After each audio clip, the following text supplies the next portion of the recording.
Hello, fellow safety and health professional, and welcome to another podcast in a series of podcasts based on an article in Safety and Health magazine that's all about you. All right, when was the last time you paid attention to your breath? Unless you have a respiratory problem. For most people, the answer is rarely, if ever. I've been in so many talks I've given where I've asked the audience, did you pay attention to your breath purposely today? And I get a few hands, sometimes none. Yeah, breathing is more important to your survival than any other action.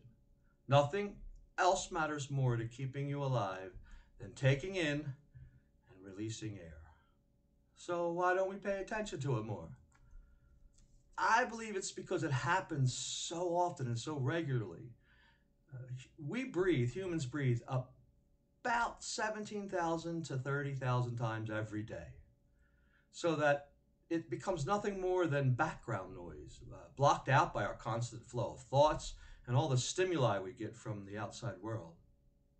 As a result, we take it for granted and often don't appreciate its importance. We also don't realize how much we can benefit from using it to help us relieve stress and help us focus on the present moment, focus better. I just finished I love listening to books. I listen and read, but really like listening to books.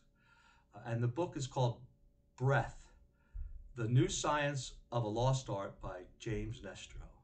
It was an eye-opener. Even though I've been a strong proponent of spending time to be mindful of your breathing, and I've read a bunch about it for several years, this book gave me new insight into what scientists have recently discovered about the importance of how we breathe. The first 3/4 of the book is science stuff about breathing and how much it affects us. The last part gives you tips on ways to breathe and different types of breathing exercises. And now I know for sure how a person inhales and exhales affects every aspect of our mental and physical well-being. During my Mindfully Safe keynote, I share 3 tips with my audience on ways to better handle negative emotions like anger and frustration, which are often the root cause of behaviors that cause accidents. If you're upset or mad, you're more likely to get into an accident. You're more dangerous, right? You're not paying attention and you can do stupid stuff. Now, one of the tips I give is to stop and pay attention to a few breaths whenever you're upset.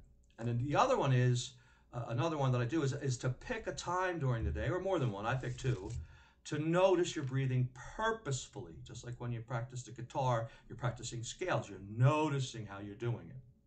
For example, every morning before I get out of bed, and then at night when I first hit the sack, I engage in a mindful breathing routine. And let me tell you how to be mindfully breathing, what to do that. Now, as I've noted several times in my articles, you can purposely practice any life skill, no matter how common it is, like listening and shaking hands, eye contact. Likewise with breathing. If you purposely practice breathing with a steady, smooth flow, you'll get better at it. Well, the first step is to stop doing other activities like watching TV or using your smartphone. And if you can, get into a comfortable position. Sitting is great. Laying down is fine. Even standing up is fine. Just if you can be comfortable so that doesn't distract you. And then focus your awareness on how it feels to breathe, like how your breathing feels. Now, I notice my belly rising and falling. I've learned to breathe from my diaphragm. Part of that still is my theater training and speaking. But if you still breathe mostly through your chest, that's fine. Just notice it. Notice your chest going up and down. Now, this simple act will start to chase away any negative thoughts you're having because you're paying attention to your breath. And then you want to slow down your breathing, make it deeper. Like that, like real slow and deep. You don't have to make that noise. Typically, I spend about, I say 3 minutes or so, sometimes more, 5 minutes, consciously doing this. The time amount doesn't matter. Just get used to doing it. Make it a habit. And it's great. It feels good. It'll calm you down, and you'll get better at breathing. Now, you can also use it, and this is where it's really helped me in my life, and helped me safety-wise with the employees I work with, is to breathe consciously when you're upset.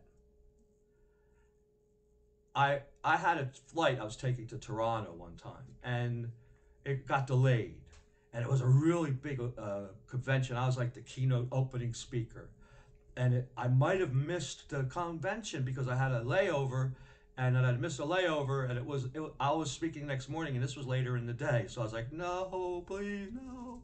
So I was getting panicky, but then I said, all right, let me just pay attention to my breathing, and so I closed my eyes, and I did that. I paid attention to my breathing, in and out, and it wasn't long before I calmed down. I wasn't that panicky. I mean, I was still concerned. I would be lying if I said I wasn't concerned, but I calmed down, and it made me realize that this breathing stuff is really good for you, and it can help you. Pass this on to your employees. I do all the time. Whether I'm giving a session, like a speaking session, or we're out at work as a safety professional, I see the people getting upset or they're having problems, and they know it's like, hey, calm down. Listen, let's breathe together. Let's pay attention to our breath. And what it does is it focuses you on the moment and it calms down your emotion. It's a very powerful safety skill because it'll help you calm down your negative emotions and pass this on to your employees. It's one of those things I'd have if you have a safety meeting, have a safety meeting on this topic. You're welcome to get in touch with me if you want more info. My email address is richard@makesafetyfun.com, richard@makesafetyfun, or you can go to my website, which is makesafetyfun.com. This is free, right? The breathing is free, feels good, it helps you calm down. It's always worked for me, and why don't you give it a try? When you get done listening to this, why don't you try a moment or two of purposeful breathing?